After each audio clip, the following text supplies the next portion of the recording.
జనంలో ఇలాంటి స్పందన ఉంది, కానీ అదంతా దుబారా. అంటే ఒక గ్రూప్ ఆఫ్ పీపుల్ అంటున్నారు ఏమంటే, జగన్మోహన్ రెడ్డి బటన్ నొక్కుతున్నాడు, మేము ట్యాక్స్ పేయర్స్ మీ ఇస్తుంది ఎవరి డబ్బు, మా డబ్బే కదా ఇస్తున్నాడు. ఇంకొకటి ఈ మధ్య కూడా ఒక డైలాగ్ విన్నాను, అంటే ట్యాక్సులు కట్టించుకుని మమ్మల్ని పాయింట్ బ్లాంక్ లో గన్ పెట్టి పేదోళ్ళకి పంచుతున్నాడు అని అంటున్నారు. అంటే సరే, ఇప్పుడు జగన్మోహన్ రెడ్డి గారు ట్యాక్సులు వచ్చినటువంటి డబ్బులతో ఈ పథకాలన్నీ చేస్తున్నారు. మరి చంద్రబాబు నాయుడు గారి టైంలో వచ్చినటువంటి ట్యాక్సుల మీద వచ్చిన డబ్బులన్నీ ఏం చేశారు? మరి అది కూడా తెలియాలిగా. ఏం చేశారు జగన్మోహన్ రెడ్డి గారు? ఏ ప్రభుత్వం అయినా ఏ పథకం ఇచ్చినా ట్యాక్సులు కట్టిన డబ్బుల్లోనే చేస్తారు, లేదంటే అప్పు చేసే తెచ్చిస్తారు. మరి చంద్రబాబు నాయుడు గారు కూడా కొన్ని లక్షల కోట్ల రూపాయలు అప్పులు చేశారే, ఆయన టైంలో కూడా బోల్ని ట్యాక్సులు వచ్చాయి. మరి ఆ డబ్బులని ఏం చేశారు? ఏ పథకానికి ఇచ్చారు? రాజధాని కట్టాలి కదా. ఎక్కడ కట్టారు? కట్టారు కదా తాత్కాలిక రాజధాని. తాత్కాలిక రాజధాని ఒక్కసారి మీరు తెలంగాణలో ఉన్నటువంటి పర్మనెంట్ అసెంబ్లీ భవనం అండ్ సచివాలయానికి ఇక్కడ ఉన్నటువంటి దానికి ఉన్నటువంటి తేడా, ప్రతి వేరియేషన్ మీరు చూడండి. కొన్ని వేల కోట్ల రూపాయలు ప్రతి దాంట్లోనే కూడా అవినీతి చాలా క్లియర్గా కనిపిస్తుంది.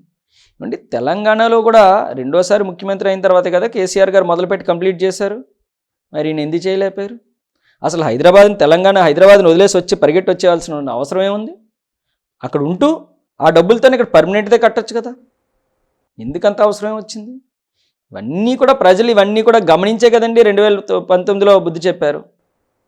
ఎక్కడ రాజధానిలో ఒక కిటుకు చూపించండి, పర్మనెంట్ కన్స్ట్రక్షన్ ఉన్నది ఒక్కటి చూపించండి. Not even one. ఒక్క పర్మనెంట్ కన్స్ట్రక్షన్ ఉండదు, అన్నీ అద్దె బిల్డింగ్లు. ఇవాళ మేము అసెంబ్లీకి వెళ్తే అటు నుంచి బండి వస్తే ఇటు నుంచి ఆగిపోవాలి.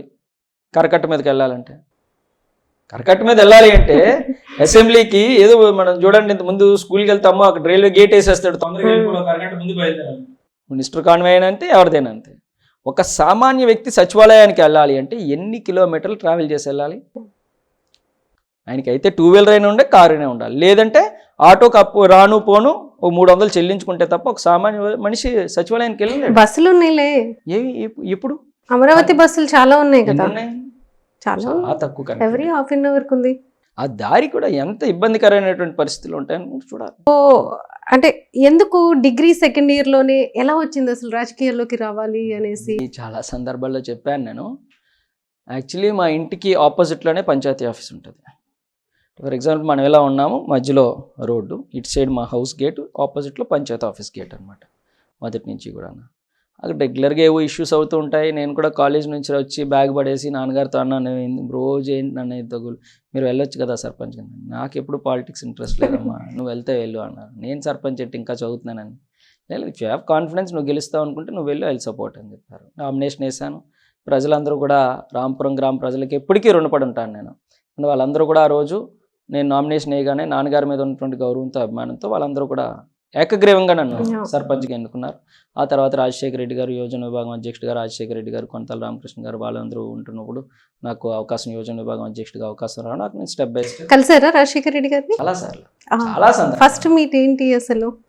అంటే ఎలా మీకేమనిపించింది ఆయన ఫస్ట్ టైం మీట్ అయినప్పుడు? ఆయన ఏమన్నారు? ఫస్ట్ టైం మీట్ అయితే ఆయన ఎన్టీపీసీ సింహాద్రి పవర్ ప్లాంట్, ఎన్టీపీసీలో సింహాద్రి అనే ప్లాంట్ శంకుస్థాపనకు వచ్చారు. అప్పుడు నేను ఇంకా స్టూడెంట్ లాగే ఉండేవాడిని. ఒక టక్ చేసుకొని, ఇప్పటికల్లానే ఉన్నారు, టక్ చేసుకొని నేను అక్కడ నిలబడి ఉన్నాను. ఆ స్టీల్ ప్లాంట్లో ఆయన గెస్ట్ హౌస్ నుంచి బయటకు వస్తుంటే బొకే పట్టుకొని ఉన్నా. ఆయనకి బుల్లెట్ ప్రూఫ్ వెహికల్ కదా, డోర్లు అవి తీయడానికి అవ్వదు, వెళ్ళిపోతుంటే ఆయనకి ఇలా రా అన్నారు. నన్ను ఎవరు మామూలు ఎవరినో అనుకొని ఇలా రమ్మన్నారు. ఎవరు అని నేను బొకే ఇవ్వగానే తీసుకున్నారు. పక్కన కొంతాల రామకృష్ణ ఉన్నారు, మన సర్పంచ్. సర్పంచా నువ్వా, very good, all the best అని చెప్పి కిందకి చూసి చాలా అప్రిషియేట్ చేశారు. అక్కడ నుంచి ఆ తర్వాత యునానిమస్ సర్పంచ్ అవార్డు తీసుకోవడానికి ముఖ్యమంత్రి గారిని కలవడం, అక్కడ నుంచి ఆయన జిల్లా అధ్యక్షుడిగా ఎంకరేజ్ చేయడం అంతా కూడా అలాగా. జగన్ గారితో ఫస్ట్ మీట్ అనేటువంటిది నేను 2008. ఆయన ఇంకా పాలిటిక్స్లోకి రాలేదు. మేమందరం ఒక బ్యాచ్ ఉండేవాళ్ళం యూత్ కాంగ్రెస్లో. అంటే మన గడికోటి శ్రీకాంత్ రెడ్డి గారు ఉన్నారు కదా, గడికోటి శ్రీకాంత్ రెడ్డి గారు కడప జిల్లా యూత్ ప్రెసిడెంట్, నేను వైజాగ్ జిల్లా యూత్ ప్రెసిడెంట్. దాసర్ కిరణ్ అని మన మూవీ ప్రొడ్యూసర్, ఇప్పుడు వ్యూహం అది ప్రొడ్యూసర్, దాసర్ కిరణ్ ఏమో గుంటూరు యూత్ ప్రెసిడెంట్. మేము అందరం ఒక బ్యాచ్ అనమాట. ఇప్పుడు శ్రీకాంత్ రెడ్డి గారు అప్పుడు తీసుకుని వెళ్ళారు జగన్మోహన్ రెడ్డి గారి దగ్గరికి.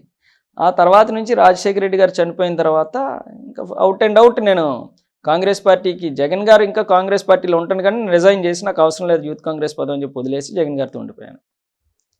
ఫస్ట్ నుంచి కూడా ఆయన ఫాలోవర్. తర్వాత ఆయన సో ఆయన ఫస్ట్ నుంచి అలా ఉన్న వాళ్ళందరినీ చాలా చాలా మంచి ఆపర్చునిటీస్ ఇస్తూ అంటే ఆయన ఎంతగా ఒక మనిషిని ఎలివేట్ చేయాలి అంటే లిఫ్ట్ ఇవ్వాలి అంటే ఎంతగా నిలబడతారనుకోండి దానికి. నా 2019 నాకు 15లో నన్ను సమన్వయకర్తగా అనౌన్స్ చేశారు. ఐఎమ్ వర్కింగ్, అలా వర్క్ చేసుకొని వస్తున్నాను. పాదయాత్ర అంతా కూడా అయిపోయింది. అదీప్ రాజ్ అయితే ఇక్కడ గెలవడు, అదీప్ రాజ్ ఓడిపోతాడు, కనీసం 20-30 వేలతో ఓడిపోతాడు, గెలవడు. ఎందుకంటే అక్కడ గండి బాబ్జీ, బండారు సత్యనారాయణమూర్తి, పీల గోవిందు అందరూ కూడా ఏకమైపోయారు. ఈయన గెలవడు అని చెప్పి చాలామంది చెప్పారు. ఇవన్నీ గెలుస్తామేంటి, పోయి అట్లా ఒకటి ఉంటుంది, ఓన్లీ కష్టపడ్డాడు, మనతో ఉన్నాడు, ఇస్తాను, అందరూ వెళ్ళి పని చేయండి అన్నారు. ఇంక వేరే విషయం మాట్లాడుద్ది నా దగ్గర. అది అదీప్ ఇంక ఫైనల్, అన్నీ గెలవం. ఓడిపోయేదంటే అదొకటి అనుకుంటాను, ఓడిపోతే ఒకవేళ ఓడిపోతే అదొకటి అనుకుంటాను. కానీ అదీపే కన్ఫర్మ్ అని చెప్పేశారు. ఇంకెవ్వరు మాట్లాడారు, అందరూ కష్టపడి పనిచేశారు. అంటే ఏ మెజారిటీతో అయితే పోతుందన్నారు ఆ మెజారిటీతో నేను గెలిచాను. గెలిచిన తర్వాత ఆయన ఆ పక్కన ఉన్నటువంటి 30,000 తెచ్చుకున్నాడు అబ్బా అన్నారు. అంటే ఆయన దిస్ ఈజ్ మై కాన్ఫిడెన్స్, మీరు ఓడిపోతారన్న వ్యక్తిని నిలబెట్టి నేను ఇవాళ గెలిపించాను అనేటువంటి ఇది. నన్ను బొడ్డోడు అనేవారు. ఆ బొడ్డోడిదేలే, ఇంకా దానికోసం మాట్లాడకండి అనేవారు అనమాట. చాలా అభిమానం అంతే.